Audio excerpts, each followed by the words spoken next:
Is this thing on?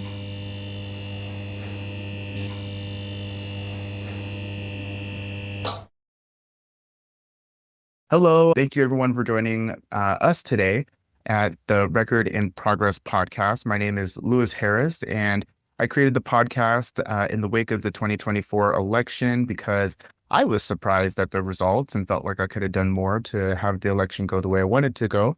And so I created this podcast with the purpose of bringing different perspectives, narratives, and stories together to create mutual understanding and hopefully find a pathway towards a unified society that is better for all of us. And so I am privileged today to be joined by a friend in the community, somebody who I deeply respect and who has been in several leadership roles in the local political scene and has just a great perspective overall. Hi. So my name is Hillary. I identify as she, her, and they, them. And also I identify as a member of the Hispanic Mexican community and as biracial. It's always a great experience to be here on your podcast and spend time with you, Lewis. Thank you so much for having me. Oh, absolutely. Absolutely. And I was giddy because I reached out directly after seeing a post of yours on social media where you were talking about just the party and like, to sum it up, get your head out of your ass, the party type thing. So it's like, yeah, so I'm glad you're here because you do have a perspective that I think people will value. And so, Hillary, what state and city do you live in? I live in Washington State and I live in the unincorporated area of Snohomish, which a lot of people don't realize means that I don't have a city council. I go directly to my county council, which kind of got me involved in politics pretty early. And you don't get to complain to your neighbors. You have to go straight up to the top.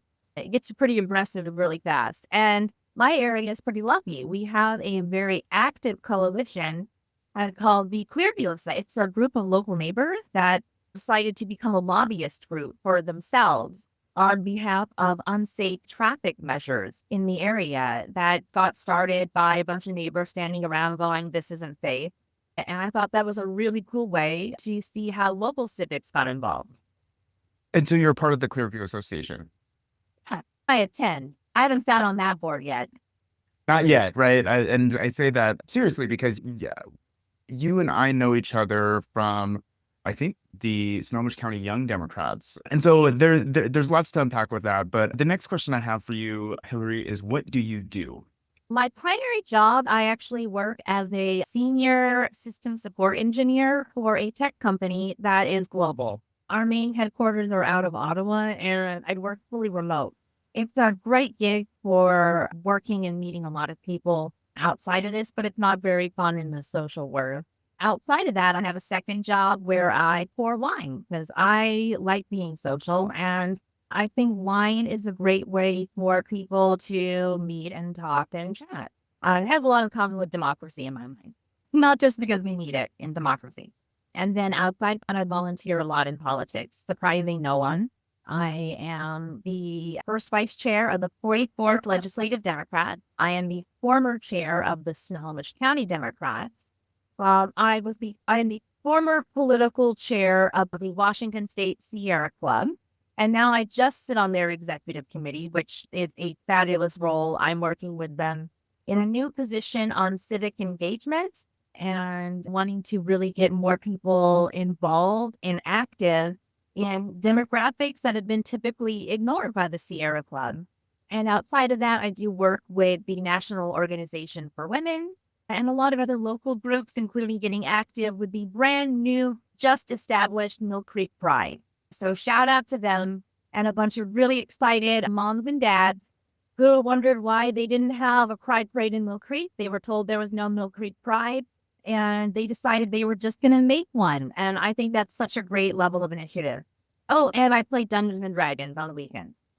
So excellent. So much excellence coming from you. And for the audience, like the diversity in Hillary's perspective, the experience that Hillary has in different organizations, I hope can help people understand one, involvement is important, right? And like you should get involved. But two, these organizations, political and otherwise, they exist to push an agenda or to push a narrative, whatever, right?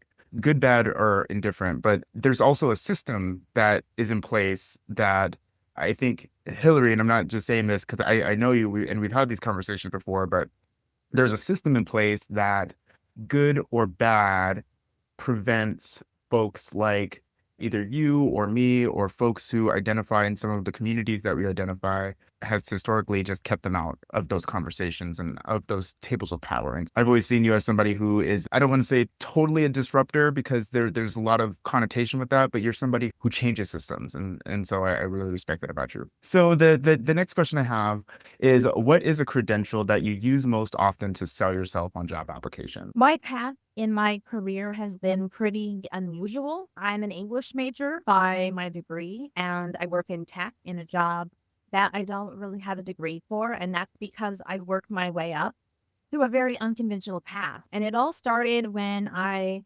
found out that I had a pretty good skill for solving problems because I don't really get stressed when a problem occurs. You look at a problem and you go, okay, well, then we should probably figure out how to fix it. And the smartest words I was ever told by my manager at my first tech job was, I can teach someone how to fix the computer, but I can't teach them not how to be an idiot. I always take that to be a pretty good point is that people sometimes really focus on needing to have the right training, the right credentials, the right roles. But what you really need is someone who has the right heart and the right focus. And you can train someone how to run a meeting. You can train someone how to have the technical skills to be good at something.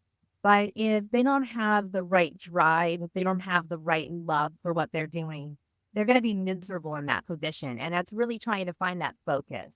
And I take that with me in every job that I go to is that I'm right for that role because I'm going to be thriving in that role. It's something I love. It's something I'm passionate about and something that I truly believe I'm good at. And so that's how I sell myself in job applications is that I'm not someone who just is writing by on a degree. I'm someone who has worked my way up and worked my way up against some pretty big hurdles. I am the only woman in my division. I am the only person of color in my division, and that usually happens in tech. And knowing that those hurdles are there, that is something that you do have to address. And not only that, but you want to see how do we make it so that I'm not the only person in those roles. And that's really how I like to sell it. I always say again, like my old manager said, you can teach anyone how to be technically good at something. You can't teach them how to have that right opinion, how to have that right motive. That's great. As a follow-up, why is it important for diversity to be in the workplace? I'm curious what your hot take is on that. Yeah. It's really important to have because if all you have is one group of people sitting around and all they have is the exact same opinion, you're never going to get anywhere. For example, we had a project that was going on and everybody had the exact same training. Besides me, I came up from a very different perspective in working in tech. I had fixed a lot of problems and none of them had because we broke a lot of things when I was learning how to make to start out in tech. And Sure. I knew exactly what we're doing with Cisco systems. They knew exactly what they were doing with Active Directory and all these people of the exact same backgrounds and training and whatever were standing around going, I don't know why this problem exists. And they would have that same perspective until I said, we have that problem because I've seen this before. It's because you're not doing it this way. And if they didn't have any diversity of opinion, they would have been standing there forever going, wait a minute, I don't know what's going on here. And that's just one example in a technical perspective. When it comes Well, down to social perspective or anything else, they're never going to have any further opinion if they don't have any diversity. Diversity makes everything stronger. We're better when we're able to listen to other people who don't have that same background, who don't have that same training, who haven't and to be elevated in certain ways. If you've ever worked with somebody who has had to work harder than somebody else, that they know something you don't know. They had to do something, figured out ways to get somewhere that you haven't had to. And like the biggest highest take is if all of our businesses were run by people who had it easy and got to school based on their family name and their family money, and it was always the same people that got there, we wouldn't be doing so great.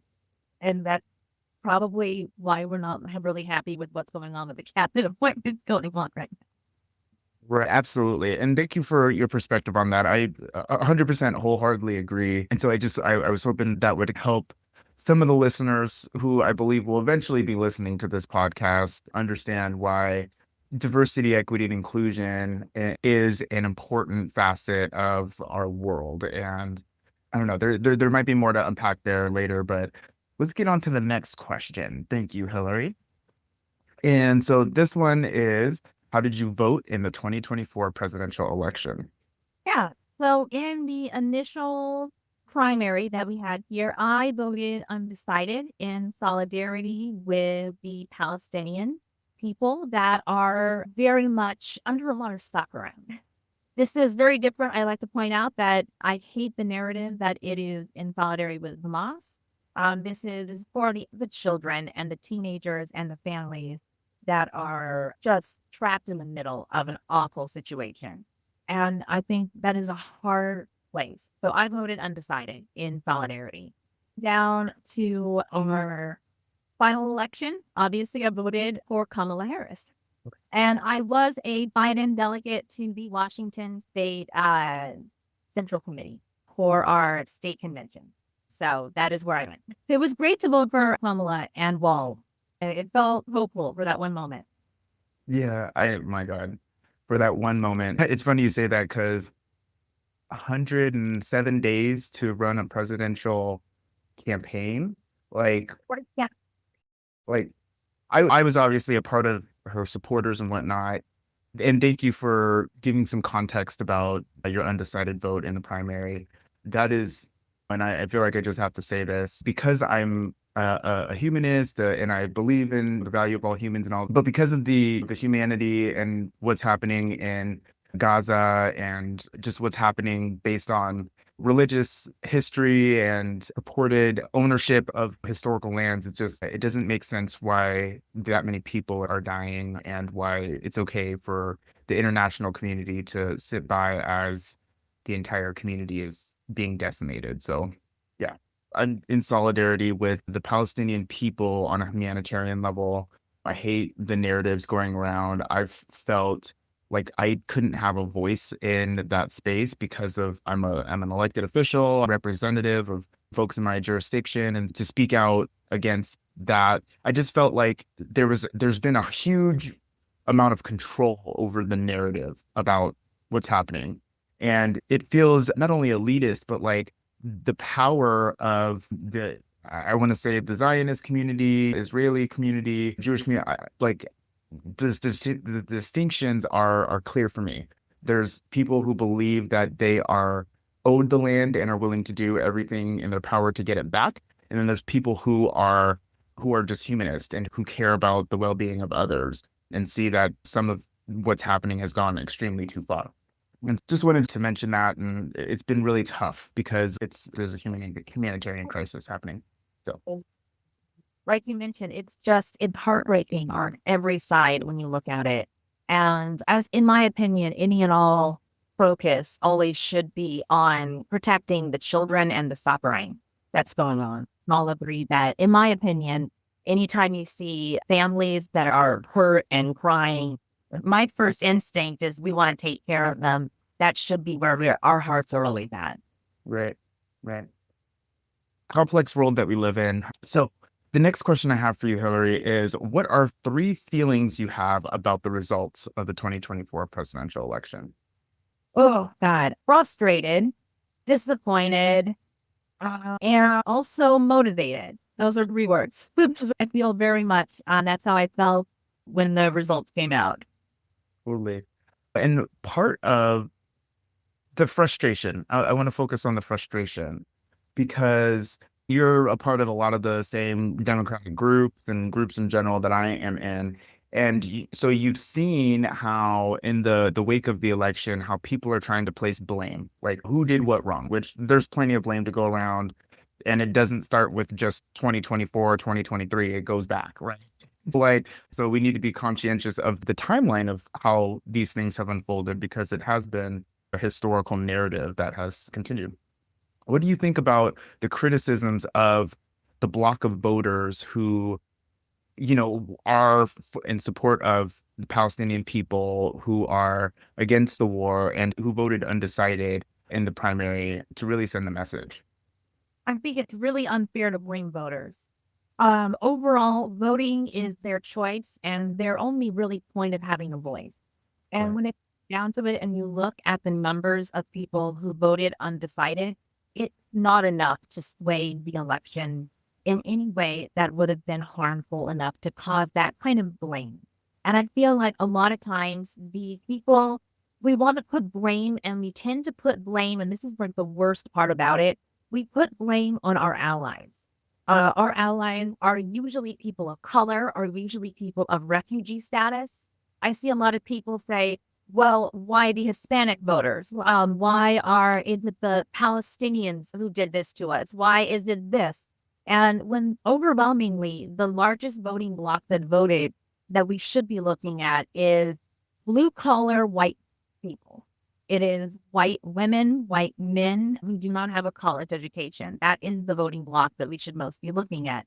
But we don't see us talking about blaming that voting bloc. We're blaming Palestinians, and that's incredibly unfair. We're blaming the undecided vote, and that doesn't seem right. It seems like we're using them as a very unfair scapegoat, but without talking about the real issues. The real issues is why have we lost the labor vote? Why have we lost the popular vote? Why are we no longer seeing unions being the backbone? Why have we lost the Rust Belt?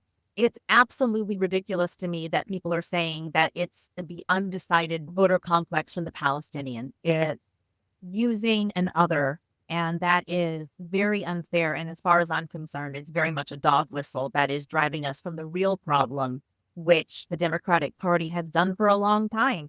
They turned around and they immediately said it's Bernie Sanders. What is this, 2016 all over again? Bernie Totally. Sanders had a very valid point of saying that the Democratic Party lost the labor vote. And then all of a sudden they're saying he wrote a mean op-ed and it's not fair.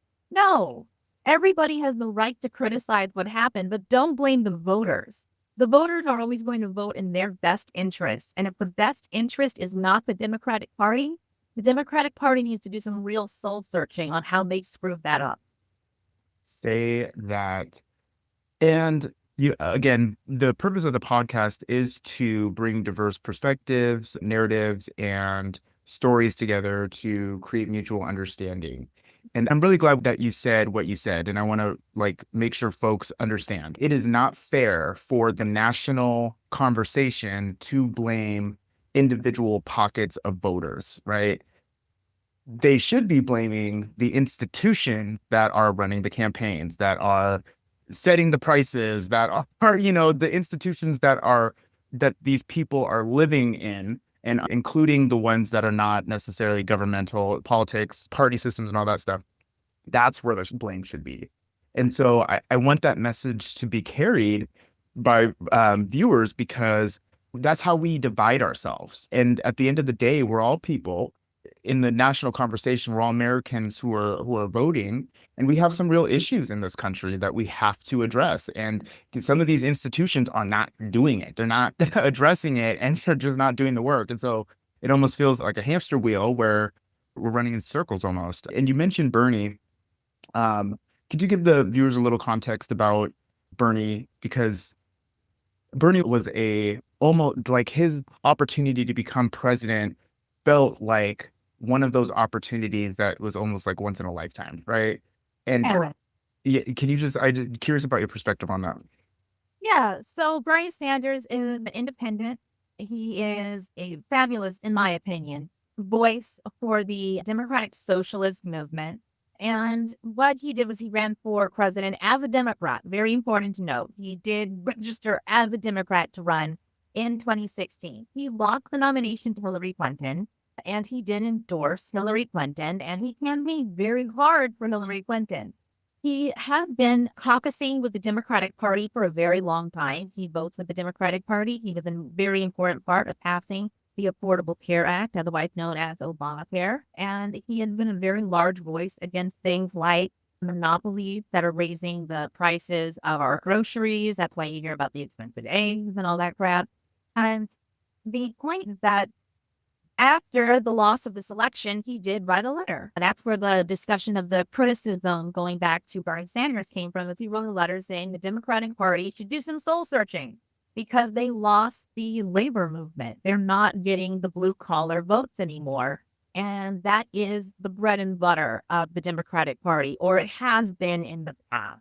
And right now, the Democratic Party is, in his opinion, largely catering to the West and East Coast elite. It's more obsessed with the donor class and it's not obsessed with the blue collar class. And if you look at the voting pool, we're losing anybody without a college education. And that's a large part of the United States. And with losing the popular vote, that is a huge blow to what has always been the standard of the Democratic Party.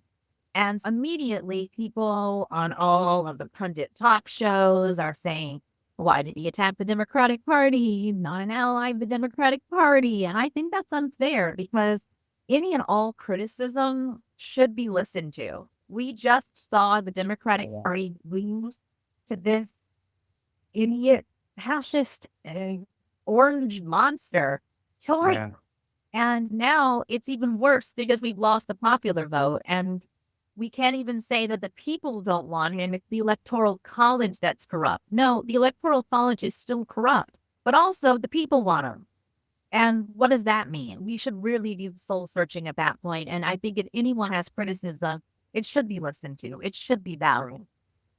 That's a great point. Listen to the criticism, and that goes to those institutions. But you also said something else that I spoke to one of my last guests, mutual friend Joanne, about the assimilation by some of us who are Bernie supporters, who believe in his ideals and believe in his often people characterized as radical ideas. We had to assimilate into the Democratic circles because one, we care, and two, we see that there are mechanisms to change these things, but three, we're in a system where we have to fit in almost to the degree that have we lost our voice in some of that work? You know what I mean? Like, and that's something I've always had a hard time, an internal battle with, because I too was a Bernie supporter in the primary.